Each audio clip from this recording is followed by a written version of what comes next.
ปเผชิญวิกฤตคลื่นความร้อนครั้งประวัติศาสตร์ทำลายสถิติหลายประเทศพบผู้เสียชีวิตแล้วหลายร้อยคนสำนักข่าวต่างประเทศรายงานว่าทวีปยุโรปกำลังเผชิญกับวิกฤตการคลื่นความร้อนที่รุนแรงและความเอาหลายพื้นที่เป็นประวัติศาสตร์สภาพอากาศที่ร้อนจัดจากปรากฏการณ์โดมความร้อนได้ปกคลุมหลายพื้นที่ส่งผลให้หลายประเทศเช่นฝรั่ง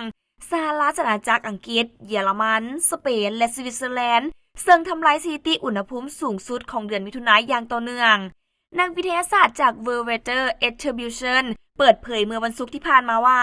อุณหภูมิในฝรั่งเยอรมันอิตาลีสเปนและทางตอนใต้ของอังกฤษแม้นสูงกว่าค่าเฉลี่ยตามฤดูกาลถึง5-12 องศาซึ่งเป็นผลมาจากระบบความกดดันอากาศสูงก่อตัวอย่างต่อเนื่องหลายประเทศในยุโรปได้บันทึกสถิติอุณหภูมิใหม่ในเดือนมิถุนายนเช่นอังกฤษวัดแทกได้ 36.7 องศา